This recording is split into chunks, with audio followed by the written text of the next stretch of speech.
Hi, good evening, everyone. I hope you're having a great bank holiday. And tonight I have Nick Mulae, all the way from Illinois. How you doing, Nick? Doing great. How are you? Yeah, cool. Cheers. Just been away, and I understand you've been away as well. It was quite a trip I had. So, what were you doing on your trip? Visiting different locations?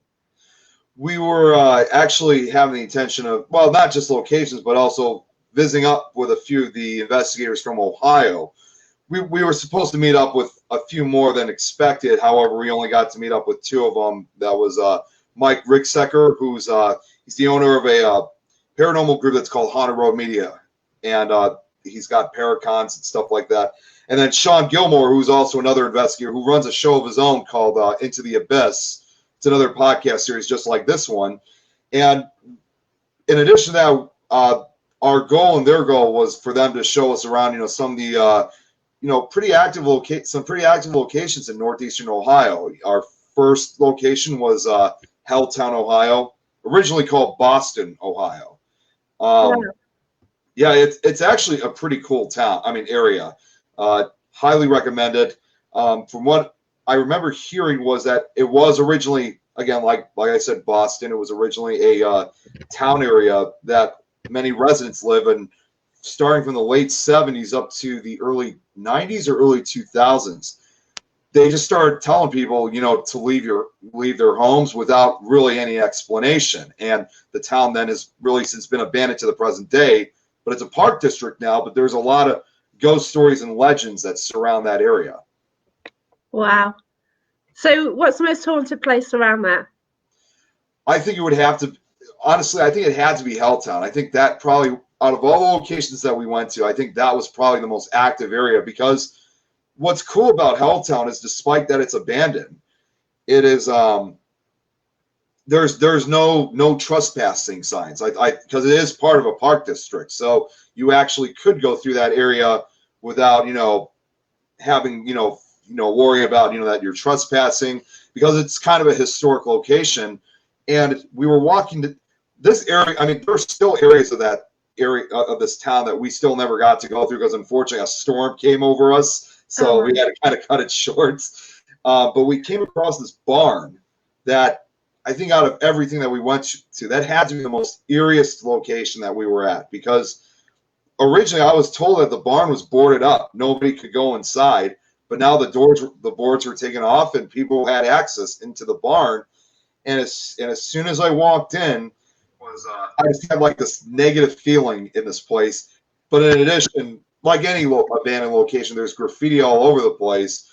But there was of course markings. I was all too familiar with a lot of satanic imagery, 666 pentagrams, Wow. upside down crosses. I mean, it was a really creepy place. I wanted to do a ghost box session, but unfortunately we just didn't have enough time. But there was definitely a lot of negative energy that went on in that barn. Oh, wow. So, would you want to go back there? Oh yeah, I didn't really, honestly, I didn't want to leave, because I wanted to do it. I had a few of my tools with me, so unfortunately, again, with the storm, we just didn't have enough time, and it was about almost a 2-mile walk back to the parking lot. So it's out in the middle of the woods, so you're kind of left to your own resources when you're out into this area. But I definitely will. We will be going back eventually. Yeah, sounds great. It's just dodgy now, isn't it? You haven't been able to get out for so long, so it's just a welcome break for you, isn't it? It is. I mean, when you think about, with all these, originally earlier this year in January, I actually put together a whole list of different, paranormal road trips, festivals, cons, anything you could think of, investigations, anything you could think of in the subject, it's probably on that list. So we all had it planned out this year, but with COVID, just about almost everything on that list had been canceled or postponed next year. So it's a very, huge disappointment, not only for myself, but, for many, investigators. But this Ohio trip kind of served as an alternative, if you will. Yeah, but it's going to be an awesome year next year, isn't it? All these events which we postponed, we're going to do next year. I really hope so, because, long story short, one of the events that I was supposed to be a part of, it was actually supposed to be the beginning of August, in fact, was First of all, I'm on the autism spectrum, and I was recently offered to be part of a Paracon in a location called Ashmore Estates in Ashmore, Illinois. It's about 180 miles south of Chicago. It's been on a number of paranormal shows, and this Paracon that they were going to be doing, this was not just your typical paranormal con, though. It was called Autism Speaks. So it was also pointed for, kids, teens, and young adults, who had autism, Asperger's. And they offered me if I wanted to become a speaker. I never have been an individual speaker. I mean, I've been on the stage a few times with other people, but actually speaking for myself, even though I've never done it, still, I immediately jumped to the chance. And I heard this was like one of those events that was going to be bringing like people all over, investigators from all over the country, as well as having it filmed. So it would probably be filmed internationally. I mean, this was a huge event. And once again, I know it's been postponed. We don't have a scheduled date yet, but hopefully it'll be next year. Yeah, hopefully. So it's something to look forward to, because it just sounds awesome. That does. It really does. And even though I've never done it, it really would serve, because I have worked with kids a few times. I mean, it's been a couple of years in the paranormal field. And at first, I remember when I started working with them, and at the time, some of them were not even 10. I was kind of worried because I thought they'd be kind of scared of it. But then they sure proved me wrong. I mean, they never left disappointed, that's for sure. That's brilliant. Can I just say hi to Sarah Edwards? Thanks for watching. Stacey Wivnell, John Penn, Terry Coops, thanks for watching, everyone. If you've got any questions, Nick's from Illinois. Nick, you like paranormal, cryptids, UFOs? Everything? Pretty much everything. Amazing. That's so cool. So shall we start on the paranormal side? Basically, when did it all start for you? Well, officially it started when I was I started studying it when I was 12, but there were a few origins before that too. It was when I was about, it's unlike most people. It's not because of an experience. It was actually because of entertainment. Back in the mid to late 90s, at only 5 or 6 years old, I began watching the show The X-Files, which, at that time, was still brand new, and it was very popular back in the day. And it was also right around the same time I was getting involved in horror movies, because I'm also a huge horror film fan. And I don't know what it was, but although it scared me a few times, because I was obviously very young, it was fascinating to me. I just wasn't sure what it was, but I was pretty much drawn to it. Then a few years after that, around 2000, 2001, I came across my first paranormal show, which was Scariest Places on Earth. Now, at the time, I didn't really believe much in it, even at that age, because that was our typical Halloween show that we used to watch every October. But by the time I was 12, to get to where it really started, it was a similar scenario. I just happened to go through the channels, and this was back when the Travel Channel used to have different paranormal shows every Friday night before Ghost Adventures, of course. Right. And I switched through the channels, and I came across Most Haunted, which was kind of the primary show at that time. It got a lot of people into paranormal. It really did. And that was the thing. Like I know now, like we make a joke about it, but it actually got me into realizing that you can go out and hunt for ghosts. See, it was like, unlike the shows, I don't really watch the Travel Channel as much as I used to, but it was like almost 20 years ago now. This was back when the paranormal shows were actually like real shows, like they were serious about it and whatnot. There's still a few like that today, but just not as many as now. But I just got drawn to it. I thought, this is actually pretty interesting. And then from that point forward, I began studying it, from kind of like day one, if you will. Yeah, that's it. I've got a question here. This is from Sarah Edwards. I put it up for us. So if you ever have a chance to come to the UK, have you got a location over here you would love to investigate? Oh, boy. Where do you start? I got a couple of them, not just one. Oh, man. Well, top three then. I can at least name like maybe top three, if you will.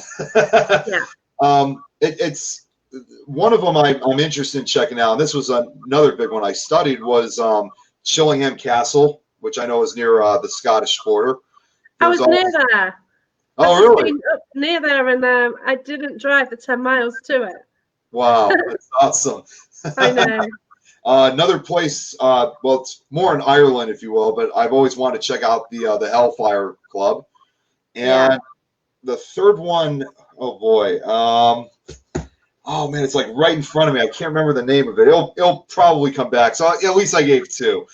Yeah, that's smart. Hi, Drew, Lee Nicholas. Thanks for joining us. Oh, hey, Drew. I know. Yeah, Drew's watching, which is really cool. That's brilliant. So, hey, Drew says, my man. I was just talking with him 2 days ago, in fact, while I was in Ohio. So he's awesome. Yeah, that's it. He's brilliant. Okay, so what's your favorite place in the US? Well, I have a couple, but I do have one of my best, if you will, and this was about 10 years ago, is Waverly Hill Sanatorium. Wow, I'd love to go there. That was actually, going back to how, I got into the paranormal stuff, that was my very first all-night investigation spot that I went to I think it was exactly 10 years ago now, back when I was 17 years old. And to this day, I still consider that one of the all-time favorite places of mine. I've been wanting to go back ever since. I'd love to go. I really would.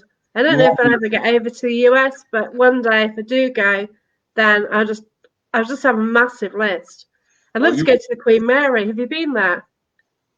I have not. That's another one on my list that I want to go to. But Waverly, Queen Mary, whatever, I can guarantee you won't be disappointed with those locations. But Queen Mary has been on my list for years now. So So I'll eventually get there. Yeah, my dad worked in the engine room there. Oh, really? Yeah, wow. Exactly. So, like, I really wanted to take Mum and Dad there when I realised it was in California, but it never kind of happened. But yeah, I'd just love to go just to see like how it worked. It must have been horrendous in those days. And I never really got to ask him about the ghosts. Back then he was ill, and that was that. So. Oh yeah, I mean, and when you walk through, I've seen shows of it. When you walk through the entire ship, there's like all these different plaques and signs that tell you different pieces of the history of what occurred here, along with the ghost stories associated with it. Yeah, it just seems so awesome. It really does as a location, and you can imagine all the energy sort of trapped within the sort of ship, can't you? And all the dancers' arguments and everything what happened, and all the energy and stuff.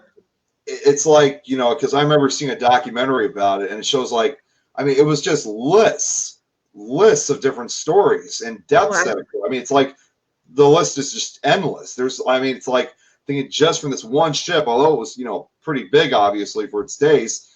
It's like it's just like a whole ship of death, if you will, like a ghost ship, if you will. Yeah, it just sounds so cool. So you're also into cryptids then, and you sort of go out hunting them. Is that the right word? I use hunt sometime, but it's kind of more investigating, if you will. Of course, I know you probably saw I recently was on a cryptid hunt on our way back from Ohio. We don't, for cryptid hunts, for starters, we don't really use like any tools or anything, obviously, because it's not the same real subject. The only thing we ever really have is either a digital recorder or a camera, of course. Especially now today, we could film this stuff live on Facebook. And the cryptid hunts are not very active though, because they're all out in a widespread area. But I've managed to investigate 5 different types of cryptids. 4 years ago, my very first one was investigating the Mothman in Point Pleasant, West Virginia. That's one of my heavily documented cryptids I've studied to this day. Wow.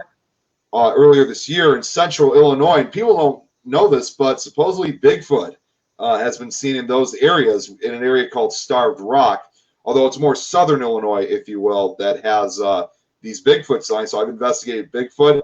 Earlier this year, I was up in Elkhorn, Wisconsin, where Bray Road is, to investigate the Beast of Bray Road, which is said to be like a werewolf-type creature. And then just yesterday, we investigated something called the Melon Heads of Kirtland, Ohio, Chardon, off Wisner Road. And then not too far is Lake Erie, which is said to be a creature known as Bessie. Pretty much, it's most likely a relative or the Great Lakes version of the Loch Ness Monster. So I've had my share of cryptids. That sounds so cool. Yeah. I love the theory about the Loch Ness Monster, but obviously we don't know what's happened. You know, obviously there's been photos through the years, and I don't know, but there's a guy, like, I once went to Loch Ness, and there's this guy who's like just quit his life and just set up camp on the banks of Loch Ness. Oh, wow. To check out for Nessie, which is fantastic. That's awesome. Yeah, it's just like, just do it. Just do what you like in life, don't you? It's just so amazing. Right. Okay, I've got a question then from Sarah. Thanks, Sarah. Have you ever been to Ed and Lorraine Warren's Haunted Artifacts Museum? And what are your thoughts on haunted items? Well, once again, surprisingly, I have not been to the museum, but I have been fortunate enough to meet Lorraine Warren. Wow. Yeah, over 10 years ago, back in 2009, we have all this talk about Paracons. We have an event that's called the Chicago Ghost Con, and I've gone to almost every single one. We've been doing it now since 2007, and 2009 was our second annual Ghost Con of Chicago, and we had Lorraine Warren with us, and she didn't have a table or anything. She just happened to show up at the theater that we had it at, and I was able to talk to her, for a couple minutes after she was done with her speech, and she was probably one of the sweetest people I've ever met. So she was awesome to be around. Unfortunately, it was 2009, so we didn't have all the iPhones like we do nowadays to get a picture with her, but she was fantastic. But for my thoughts on the haunted items, I definitely believe, I mean, I don't know exactly every single one. I know a good majority of them, but I definitely think that they have some kind of curse or attachment to them. Yeah, this channel is actually linked to Haunted Antiques Paranormal Research Centre, which is basically a building full of items, and it's absolutely awesome. And it changes, like the energy changes every time you go. So right. You don't know what you're going to get. It's and yeah. So you did the right answer there. That's cool. Right. Hi, Mark. Thanks for watching. If anyone's got more questions, please add them to the chat. Hi, Dave Aesthorpe. Thank you for joining in. So, what are your plans? You've got 2 projects on the go, have you? That's correct. They're both based on Paraunity, which I know that's been small word, but it's been very popular. That's for sure. Yeah, it's a well-known phrase, but it's a difficult one, isn't it? It is. I mean, unfortunately, we have had some difficulties occur lately with the term with groups. But the projects that I'm working on, one of them I'm actually keeping hidden for the most part because it's something that it's going to be something completely awesome. I mean, me and only one other investigator who lives down in Texas knows about this project. Wow. So we've been kind of working together. I'm almost done with the project. I just got to go through one more process with it, and then eventually I'll have it printed, completed, and then eventually it will be released publicly. But for the other project, though, that I can talk about, though, is I'm working on a Paraunity video based on the effects that we've suffered through COVID-19, with all these different paranormal cons, festivals, investigations, events, road trips, etc. It's caused a lot of disappointment for a lot of us. So I just have, all of a sudden, it's like one day, it's like this idea happened to come up of creating just a simple video. I mean, this video as a whole is only going to be like a 5 or 6 minute video, but it's not as easy as it looks because I've been adding a lot of names from different investigators from throughout the state of Illinois, throughout the country, and even other parts of the world. Wow. So it's it's worth the work, but it definitely is a very stressful and difficult project. And God it's bless just you. it's in addition to the names and credits, I'm just gonna have just a little speech of my own, just simply telling people, we've been going through a really rough time this year, with COVID and stuff, but just don't give up. We'll eventually get through this, as long as we keep our distance, as long as we do things that we're supposed to do, we'll get back into it before you know it. I mean, it seems like it's far away, but we will get eventually back into it. So that's the whole meaning of this video. Yeah, that's it. We've got Wayne watching, Wayne Jungle. We've there's quite a few teams which have gone under the Para Unity umbrella, and I met Wayne through the group, and there's quite a few who've I've got chatting to, and we're just trying to work together, and we put content out there, we share each other's lives, things like that, and it's just amazing just to be able to do that. And maybe in time we can sort of investigate with one or two in the group as well. But there are people in the US, there's people in Canada, the UK. So yeah, it's a great idea. Well, what's even more amazing, it's not even just in, I mean, it's really expanded, like not just here in the US, Canada, and the UK. I mean, other parts of Europe. I mean, it's actually people from investigators from parts of other parts of Europe, Asia, Australia, and South America. They all want to have a part in this, this video. And when I see who's all wanting to be part of it, that also tells me these are probably the right-minded people that want to represent, para unity. I mean, there are, unfortunately, and it's not even just in the paranormal subjects. You got some of those ignorant people out there, who don't want to follow these rules, who claim that they're investigators, and in fact, some, a lot of them are, but they don't always want to follow these, rules with COVID and this para unity stuff. So yeah, it's like this video, it kind of shows. It's like it's almost in a way of showing. I'd like to know who my real friends are, and so with this video, so I could add their name, add the right people's names into it. Yeah, it's you want to sort of achieve para unity. You want to kind of get on with everyone, but then you kind of across the field, you can't speak to that person about that person because they don't get on, or it's kind of like a minefield in the area, really, isn't it? Right, and I actually, what's the best example I could think of, something that, well, they claimed that they represented para unity, but I wasn't sure if it wasn't really. There was a show that was going on, and long story short, they were going to be having an event in Vermont, and one of them just basically said, don't worry about COVID or something like that. And I was shocked when I heard that. It was like they wanted to have this event, and they were not going. It's like their goal was to have this event, and they were not giving it up to anybody, or to COVID. So that's happened over here as well. Yeah, oh yeah. People have just wanted to carry on hosting events. You're thinking, open your eyes, the whole country's on lockdown here. Right. I mean, you fall within these rules. Right. I mean, of course, just like anywhere else, whether it's the UK, US, wherever, you're going to have a few people who are just going to refuse to follow these rules. And of course, I get it, but it's something that we all have to deal with. It's almost like they think that this is just their problem. Hey, the entire world is going through this. We're all in the same situation together. I mean, that's just the bottom line.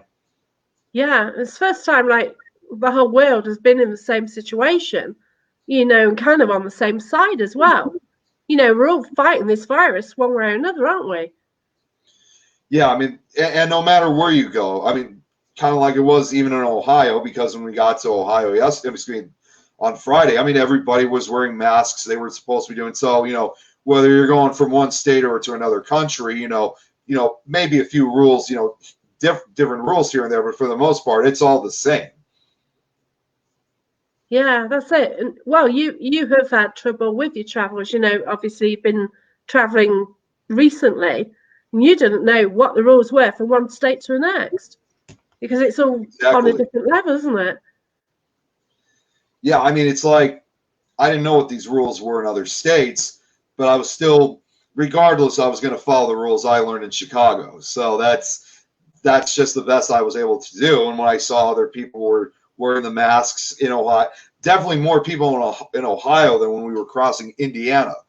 And I didn't care if, if it was in an area where not too many people were wearing them and I had a mask on myself, it wasn't going to change me. So I was just being smart. You're being responsible. That's it, isn't it? Absolutely, yes. Hi, Patrick, Patricia, Gerald Freeman. Thanks for watching. If anyone has any questions for Nick, please add to the chat. That'd be great. You also follow UFOs then? Absolutely. That's kind of like my secondary heavy, focus. Subject that I focus on after the paranormal, haunted houses and stuff like that. So, have you seen anything? I've only ever seen once.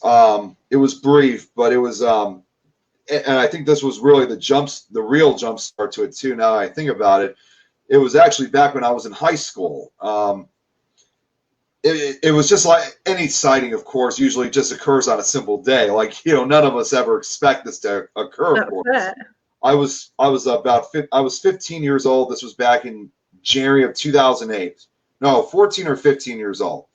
And I just happened to be working on my homework. I was actually working in my dad's office upstairs in our house, and I wasn't sure what it was, but something just compelled me to just look out the window. And it was cold. It was nighttime already. It was like 8, 9 o'clock at night, and I saw, of course, as like everybody says, I saw something in the sky that I first took to be a plane or a helicopter or some type of aircraft or even a satellite originally. And I saw, as it was moving, I saw a whole line of lights. I could still, if I had I should have made a drawing out of it. Wow. I saw what looked like 6 red lights that were all going in a line. And I was trying to think, I'm trying to figure out what kind of plane is this, until I saw a few other lights on top of it, which were then all of a sudden there were 3 white lights on top of it. Then I can recall it was very bright. It had the classic flying saucer shape to it. Wow, and, that's cool. Yeah, and I recall thinking, well, if this was some kind of aircraft, it had to be really loud, because it had to be no more than maybe 2,000 feet up. This was probably about a quarter of a mile away. Once again, near my elementary school that I used to go to. But if it would have been still loud as hell.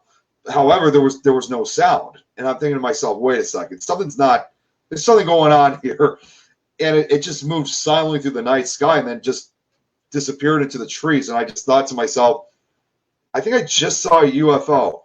It's great, isn't it? It really. Did anyone else see it? That's, to this day, I'm still trying to find out if others were, because it was, if it had been seen up by other people, it was going nearby where there's a busy road crosses by. I mean, of course, yes, it's less busy at night, but it had to make you wonder, if I had seen it, there had to have been other people who've seen it too. And to this day, I have yet to have come across anyone else who claimed to have seen it. I never even saw any reports or anything. So it almost, it's kind of mysterious, really mysterious. Yeah, I've seen something. I live on a flight path, so obviously I know what planes, helicopters, everything looks like at night. But I saw these like weird lights one night. I don't know what it was. I was driving. I was watching it when you're trying to drive, and nobody said anything the next day. But that's before the days of social media as well. And what do? You're not going to report it, are you? Because like, oh, I saw some dodgy lights in the sky.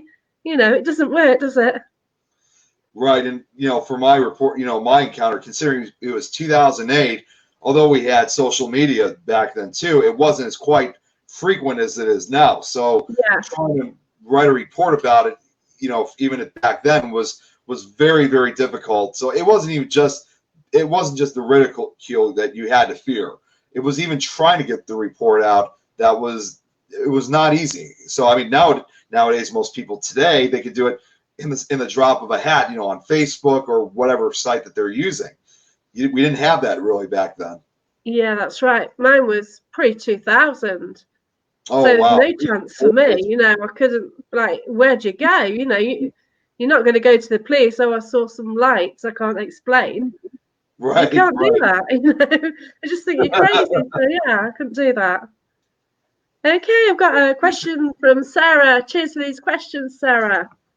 Sarah says, has anything ever freaked you out on an investigation?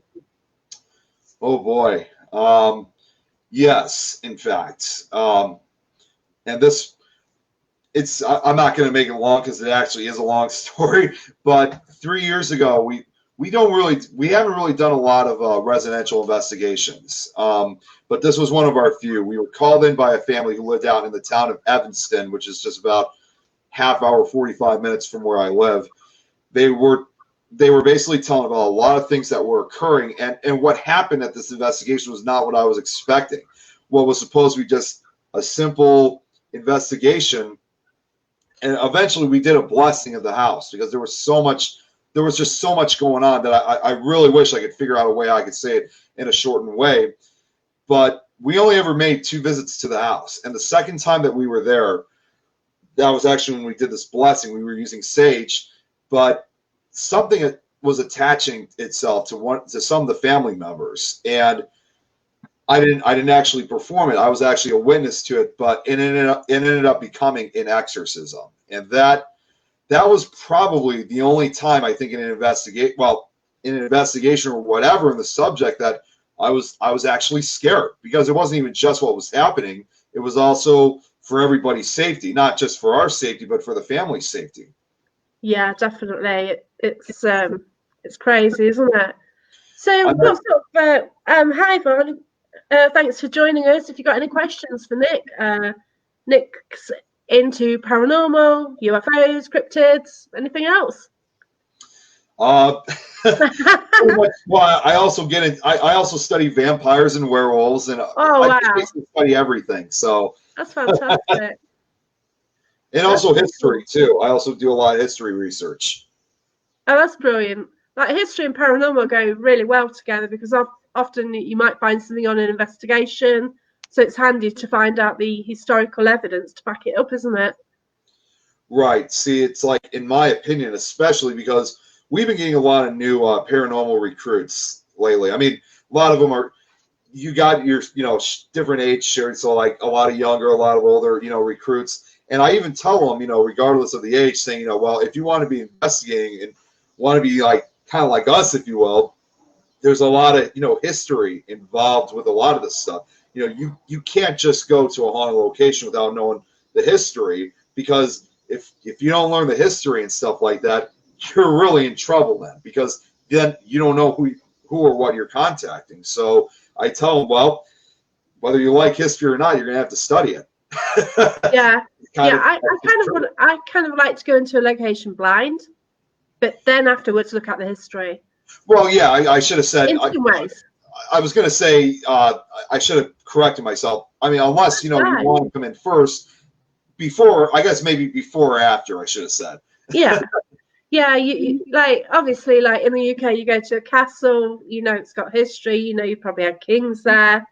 And generally if you go to a castle, you've already heard bits about the castle anyway. So you've got a foundation anyway. But then like if you're on an investigation and your spirit box pulls out a certain name and then you pick up the dates and everything, then it's nice to check it out after that, isn't it? Right. Yeah. I mean, I don't really ever, I mean, although we always tell it to the new recruits, when it comes to, psychics, mediums, clairvoyants, I always try to make sure to not really say as much unless they want to know more about it themselves. So for them, I always try to make sure, well, again, unless they ask, I always try to not give as much info to them, if that's what they want. That's cool. Do you pick up anything psychically? I haven't really, see, everyone always asks me, do I consider myself a psychic or whatever? My answer to that, usually is we are all psychic in one way or another. Not 100% like, some people are, but we have some type of ability. For me, I would say it's not actually contacting spirits, but and I think this is probably the reason why I think history is so important to me, is I always get a lot of flashbacks of what's going on in a location, and most of the time it involves me, either touching a part of the wall, especially if it's limestone or something, which they always say there's a lot of energy.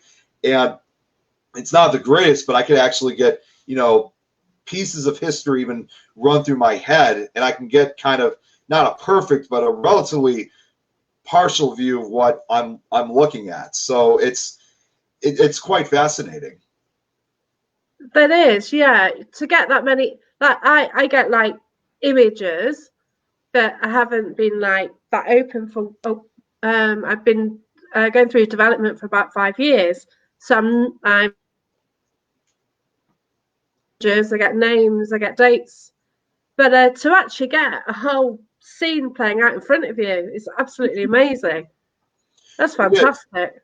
It literally is. I mean, I think in some way it's almost like as if the building, when it's a building or something, it's like as if I'm approaching a time capsule. Like, this place definitely has, a story to tell in some way.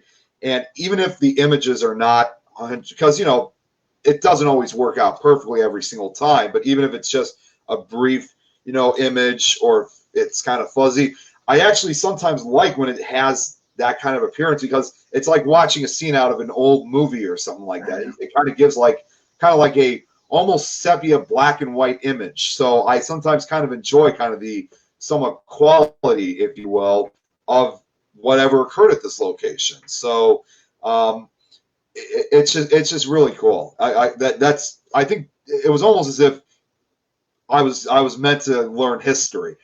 That's fantastic. Have you always been able to pick up things like that, or is it, is that more recent? That was probably about a couple of years ago. I would say maybe about 4 or 5 years ago. I know some people say it, it happens when they were very young. For me, it kind of began, I would say, probably within my early mid-20s. So I kind of was a little bit later compared to others. Yeah, that's a cool way of doing things, though. To It's actually like, pick up him, that's awesome.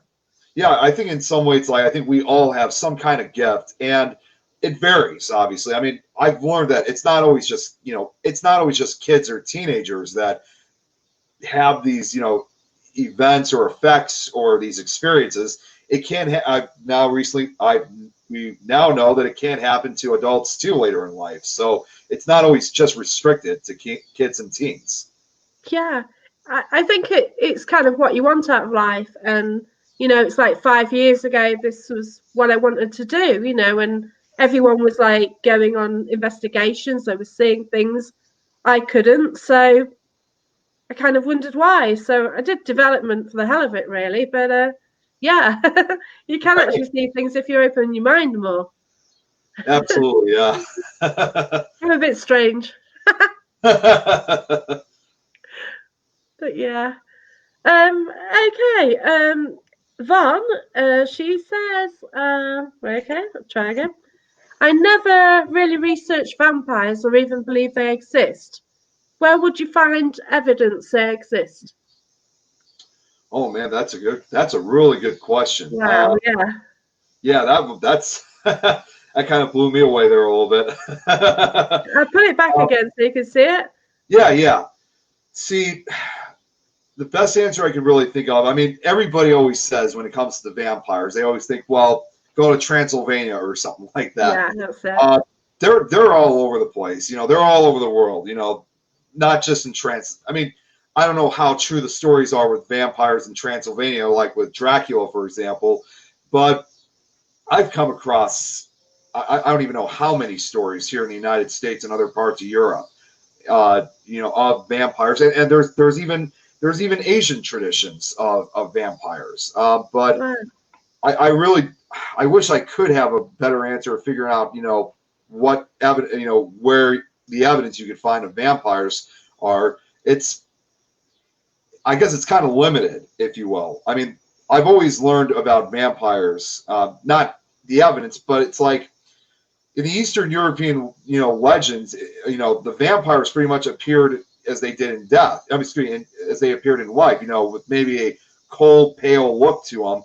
But in other parts around the world, including the United States, you'll find vampires that are more demonic. They're monsters, practically. Sorry, I'm going to sneeze soon. Excuse me. Yeah, but it's like paranormal. It's hard to prove anything, isn't it? Yeah. I mean, as far as I know, I've never had a vampire encounter. Right. At least not yet. But again, I've always had, different experiences with different, entities and stuff like that. So I'm not saying it, well, it may never happen, but at the same time, you never know. Well, that's right, because I didn't even think ghosts existed, spirits, Right. or whatever you call it, and now I know the answer. But yeah. Right. When you think about it, I mean, another thing too, because I remember watching a documentary on the History Channel years ago called Vampire Secrets, and there actually are what are known as vampire clubs. I mean, most of the time they're just, just simple downtown party nightclubs. Yeah. Right off the club, you got people who dress up, vampires. They got the fangs and stuff, and they actually say New York City is what's known as the realm of vampires, practically, because they have all these different covens and groups that show up to New York City at these nightclubs and stuff. And I recently learned Chicago has a few of them too, but it's mostly New York. But they're not real. Like they say that they're not undead creatures or anything like that. Yeah, it's well different. Hi Tracy, thanks for watching. So if you've any more questions for Nick, please add them in the chat. Some amazing ones so far. So you got into paranormal at an early age. So what actually drove you to continue? I think it was, I actually wrote a timeline of, what got me into it, but I think it was not only just studying the subject, but I think it was also because of, I guess when I started seeing these shows, these better shows, if you will, I think it was almost like the adrenaline rush or something like that. And I thought, you know what, it's just like any young kid always feels like, I want to be a part of something like this. There was that risk, even, saying that it could get pretty scary and intense, but this was something that, I was willing to take that risk even as a young age, although I didn't really go on although I said Waverly was my first location at 17, I started doing investigations when I was 14. And at that time, prior to Waverly, they were just part-time investigations. They were just a couple minutes to maybe an hour. And, I was very fortunate. I actually had captured a piece of evidence, at such a young age on a digital recorder. Oh, that's amazing. I bet you're blown away by that at the time, Yeah, we were, long story short, we were investigating this hotel down in, probably before I entered high school, we used to go to Colorado almost every summer. We would spend 3 summers at a condo, and we happened to be, I think it was I believe it was Breckenridge or Leadville, Colorado, that there was a hotel that was nearby that had been rumored to be haunted. And this was one of those fancier hotels. So I remember thinking at the time that they're not going to let us go through because this was one of those nicer hotels.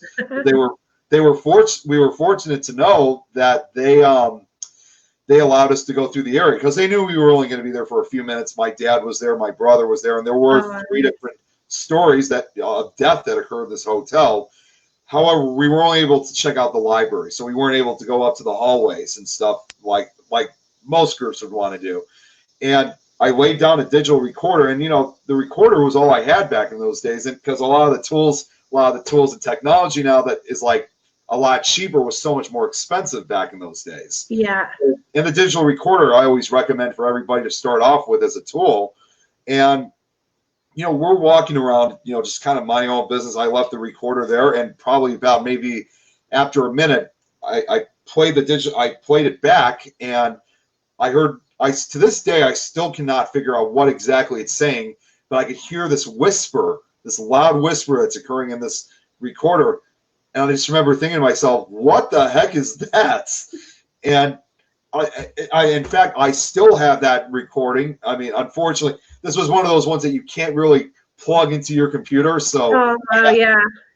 I would play it if I could, but it might be a little bit hard hearing. But I still have that recording almost 15 years ago now. This was like 2006, 2007. That's brilliant because people didn't investigate with the voice recorder then, did they? There were a few groups I know that did, but for newcomers like me at that time, most of us we didn't. So that I guess I was, as long as I had something to do with investigations, I was happy. If it was just a simple digital recorder, I was happy with it. It's better Oh, than that's nothing. cool. So when you go on an investigation now, so say you've got in Waverley Hills for the night, what kit would you take and what do you prefer to use? Well, as with a lot of groups, I got almost everything. But I actually prefer using a lot of the older fashioned tools. So I'll cut into kind of two parts. So the older fashioned tools I prefer. I usually will bring in dowsing rods, Yeah. pendulum, crystal. Of course, again, I'll even add it in the digital recorder. So those are usually the tools I usually will take. And then as for the modern tools, I usually will bring either the spirit box, which I think I have two spirit boxes, the SB7, SB11, but I think the one that I have, the SB7, I think is more accurate to use. I also use an EDI, which is called the. I love the EDI. That's my favorite. Yeah, I can't remember the full name of it, but I was just using it when I was in Ohio, and I love it because it's an EMF meter, temperature reader, and geophone all rolled into one, and it's fantastic. And I've also been using the Rook lately, which is like another type of meter. So that's just kind of a few. I mean, I bring all the tools in a toolbox. I actually been starting to call it the toolbox investigations, if you will. But unless we have a larger group, there's no guarantee that we're going to be using all the tools. So I just bring, just put it all in a toolbox and, just bring it with you just in case, but use the tools that are more accurate, that have been a success in the past. Yeah, that's right, because nothing's specifically designed, is it? Well, it is like, there's always tools out there and you don't know actually if they work. You just try them, don't you, and just question everything. Right, yeah. So that's why, you kind of get kind of edgy with particular, items and stuff. So I just think when I started putting this all, when I got this toolbox to kind of, make it more easier, I just thought, even if they don't work, just bring them with just in case.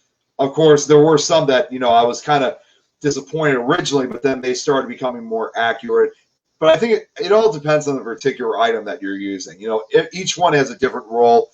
They all have a different kind of part when it comes to investigations. So it all just really depends for the most part. But I prefer using the old-fashioned tools.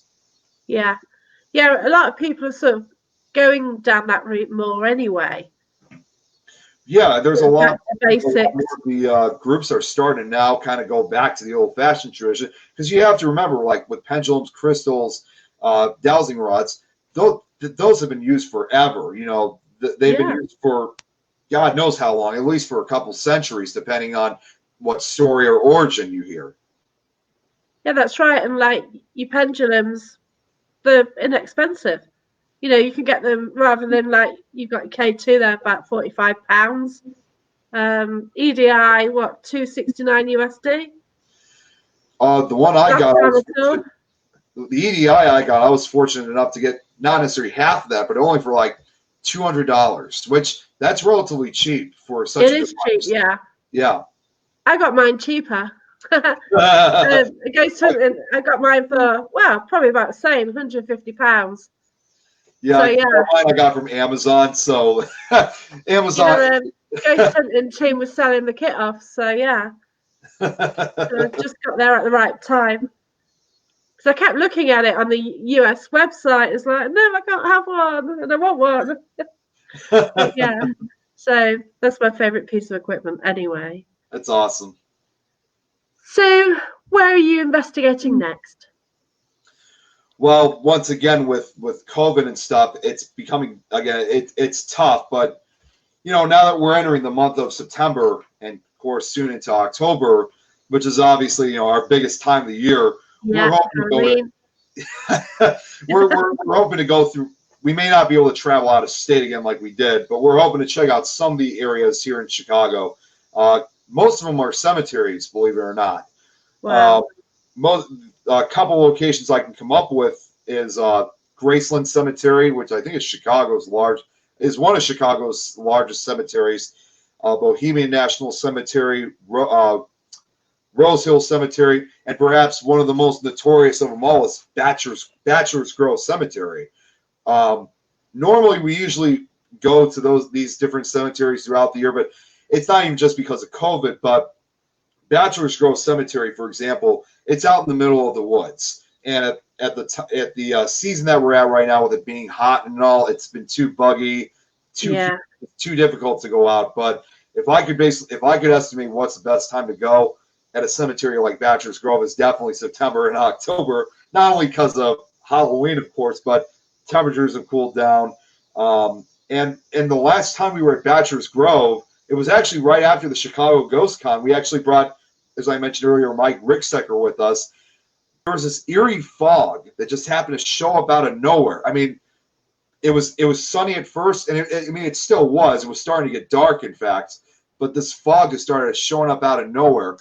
I don't think we ever had picked a perfect timing to go to Bachelor's Grove like we did that night back in October. It was almost like every paranormal investigator's dream to be out in a location at a cemetery like this, and you got this fog, and it's just a few days before Halloween. Yeah, that night, so it was awesome. But cemeteries is what we got. We're also trying to get back into a place called Joliet Prison, which 2 years ago they finally started. It's been closed down since 2002, but 2 years ago they started allowing tours, and we were actually among the very first, not only the first tour guides, but we were among the very first investigators to actually investigate Joliet Prison, legally, that is. Anyone else before us were trespassing.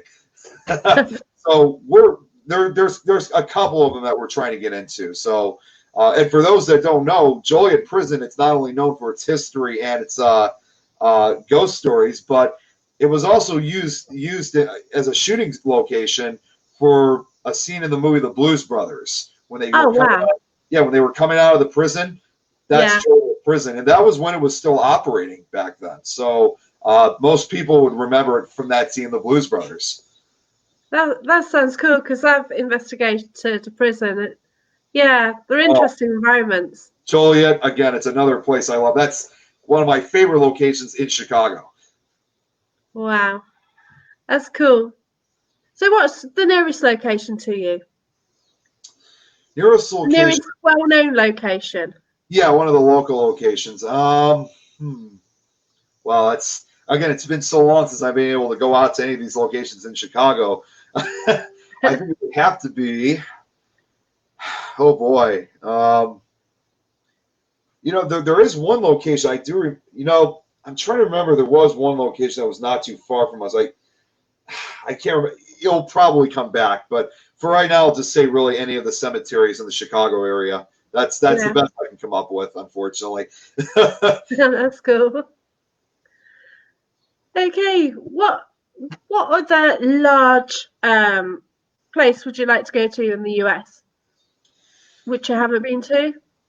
Yeah, once again, I got a couple of them. This one can be easier for me. We're coming up with a few locations I'd love to check out in the U.S. is the Winchester Mystery House in California, of course. Yeah. There's also Eastern State Penitentiary in Philadelphia, Pennsylvania, and there was also, damn it, there was. See, it's always the third one that always disappears. I'll just say for right now. Shoot, damn it! I just lost it. It was just right in my head. Now it's gone. Okay, so cool. It'll come back. Well, actually, no, it's back. It's back. It just came back. I think there's actually it's another prison, in fact, and they're going to be closing down in a couple of years. Is Rikers Island Penitentiary, New York. I just recently found out that it's been in operation since 1932. And the mayor of New York had said probably originally within 10 years, they're going to close it down if the crime rate in New York goes down to about 50%. They might actually. That will happen? Well, here's the problem, though. Then just recently, last year, the mayor said that they may have to close down the prison shorter than expected. He said it's probably going to be closing down in 2026. So in a couple of years, it's supposed to close down. I mean, what's going to happen to the prison afterwards? I'm not sure, but I'm hoping to check it out because I'd love to check out Rikers Island. Yeah, it sounds a very interesting place, with it sort of having a modern history as well. Yeah. Okay, if you could go to anywhere in the world, okay, where would you want to go? Even if it's not known for investigations. Yeah. Dracula's Castle? Well, I think I would have to go with, believe it or not, Hunador Castle in Transylvania. Yeah. I'll have to go with that one. Yeah, that's it. Then you've got the, yeah, everything. That's so cool. Chris. Hi, Chris. Thanks for watching us. Chris says Escape from New York. Yeah, I think that was, I think that's where Rikers, I think that was, I think it was a movie. I think that's where it was shot at Rikers Island. I could be wrong. I've never seen it, so that's just my guess. I know the title though. Oh, that's cool. Thanks for sharing. If anyone's got any questions for Nick, just add them to the chat. That'd be amazing. Someone asked, please ask the ghosts, is there any vaccine for coronavirus? Yeah, I know. I just wish I knew the answer to that one. We've actually spoke to on investigations, and they are kind of aware that something strange is going on. Because put it this way, like they'd have like investigations at certain locations Friday, Saturday, and Sunday, and then all of a sudden they're left alone, aren't they, for about 6 months?